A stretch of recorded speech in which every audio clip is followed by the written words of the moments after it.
비하인드 뉴스 시작하겠습니다. 박성태 기자가 나와 있습니다. 자, 열어보죠. 첫 키워드.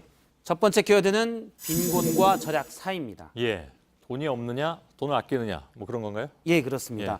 내일 이명박 전 대통령이 검찰에 출석하는데요. 이전 대통령 측의 김효재 전 청와대 수석은 오늘 이명박 전 대통령이 전 재산을 사회에 환원해서 변호인단을 구성을 해야 되는데 여기에 큰 돈이 들어가는데 약간의 어려움이 있다라고 밝혔습니다. 예. 그러니까 빈곤, 돈이 없기 때문에 변호인단 구성에 어려움이 있다라고 주장을 한 겁니다. 예.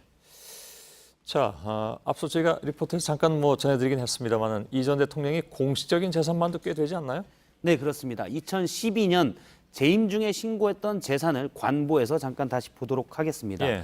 논현동에 있는 자택 그리고 약 7억여 원의 현금을 포함해서 58억 원의 공식적인 재산이 있다고 당시에 신고를 했습니다. 예. 여기에 전직 대통령은 재임 중 받았던 보수의 95%를 법률에 따라 연금으로 지급을 받습니다. 꽤 높군요. 예, 그렇습니다. 예. 그래서 큰 변동이 없다면 수십억 원대의 공식적인 재산은 그대로 있을 것으로 보이고요. 예. 그런데 이는 공식적인 재산이고요.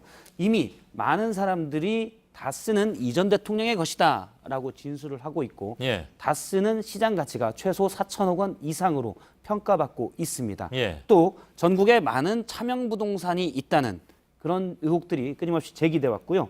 또 검찰에서는 이 전 대통령이 100억 원 이상의 뇌물을 받은 혐의가 있다라고 보고 있습니다. 예. 오늘 김 전 수석은 돈이 없다, 즉 빈곤을 얘기했지만 일부에서는 돈이 없는 것이 아니라 돈을 아낀다, 즉 절약, 변호사비를 절약하고 있는 것 아니냐 이런 해석도 있습니다. 예. 근데 이제 예를 들면 차명 재산 같은 경우에 있다고 하면 그걸 당장 현금화하기 어려운 그런 측면도 있지 않을까요? 예, 부동산이나 비상장 주식 같은 경우는 충분히 그럴 수 있습니다. 예. 특히 지금 이른바 이 전 대통령의 재산 관리인, 금고직이라고 하는 불리는 사람들이 줄줄이 구속됐기 때문에 예. 사실은 관리가 힘들어서 현금 유동성이 현금 유동성에 문제가 생겼을 가능성도 배제할 수는 없습니다. 예. 그리고 무엇보다도 이 전 대통령 측이 변호사비에 대해서 따로 묻지도 않았는데 자진해서 돈이 없어서 변호사 구성이 어렵다 이런 얘기를 하는 거 봐서는 다스가 내 것이면 내가 돈이 없겠냐, 즉 다스는 내 것이 아니다라는 것을 주장하기 위한 검찰 수사에 대비한 전략이라는 해석도 있습니다. 예. 그럴듯한 해석이기도 합니다. 그렇게 되면 이제 이게 절약이냐 아니면 전략이냐 이런 얘기도 성립이 될 것 같군요. 예. 예. 두 번째 키워드는요? 두 번째 키워드는 관심과 노력의 방증으로 잡았습니다. 예. 지난 9일 자유한국당이 낸 논평을 하나 보겠습니다. 당시 김성원 대변인이 냈는데요. 문재인 정부의 2018년 평창 동계 패럴림픽 성공 개최 의지가 부족하다라는 제목을 냈고 예. 당시 이제 자원봉사자들에 대한 처우가 나쁘고 중계 방송 시간도 적다면서 이렇게 허술하게 준비하는 것은 정부의 관심과 노력이 부족했다는 것을 보여주는 방증, 즉 간접적인 정황 증거일 것이다라고 비판을 했습니다. 예. 패럴림픽 중계를 어느 만큼 하느냐는 방송사의 의지에 달린 것이긴 하죠. 예, 그렇습니다. 정부가 이래라 저래라 할 문제는 아니기도 한데 예. 아무튼 올림픽에 비해서 패럴림픽은 너무 적게 한다라는 비판은 있어 왔습니다. 예, 며칠 그렇습니다. 사이에.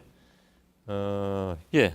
아무튼 정부 관심이 적다 이런 비판을 계속 내놓고 싶었던 것 같은데. 그렇습니다. 예. 자유한국당에서는 문재인 정부가 패럴림픽에 대한 관심이 너무 적다라고 비판을 했는데 오늘 한국장애인단체 총연맹이 보도자료를 하나 냈는데요. 자유한국당의 패럴림픽 개막식 불참에 유감을 표한다라는 제목으로 돼 있고요. 예. 지난 9일 개회식에 주요 5개 정당의 대표들은 모두 5개 정당의 대표 중에 자유한국당 대표만 빼고 나머지는 다 참석을 했다라고 했습니다. 예. 문재인 정부가 관심이 적다고 비판을 했는데 정작 자유한국당의 관심이 적은 것 아니냐 이런 부분을 꼬집은 겁니다. 예. 즉 불참이 하나의 관심과 노력의 방증이 됐다라는 얘기인데요. 당시 조직위에서는 주요 정당 대표 또 관련 상임위 또 특위 의원들에게 의원들을 중심으로 초청장을 보냈습니다. 예. 그런데 자유한국당 측에서는 다른 일정이 있어서 당 대표 등 지도부가 참석을 못한다고 통보를 했었고요. 대신 특위위원들을 중심으로 많이 참석을 했다라고 해명한 바가 있습니다. 예. 오늘 연맹 관계자에게 이 논평을 낸 배경에 대해서 물어보니까 다른 정치적인 이유는 없고 폐막식에는 꼭 참석해달라는 의미에서 논평을 냈다고 밝혔습니다. 세 번째 키워드는요? 세 번째 키워드는 전혀 끝나지 않았다로 잡았습니다. 뭐가 안 끝났다는 얘기인가요? 류어의 전 최고위원이 최근에 페이스북에 글을 하나 올렸는데요.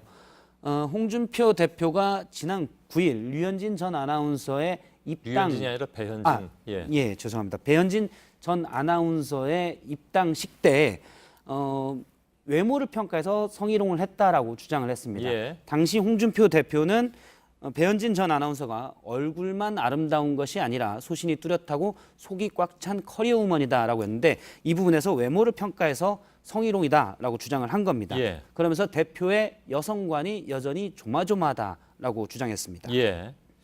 유여해 전 최고위원과 홍 대표의 뭐랄까 이 악연은 뭐 앞으로도 계속 좀 지속될 것 같은 느낌이 드는군요. 예.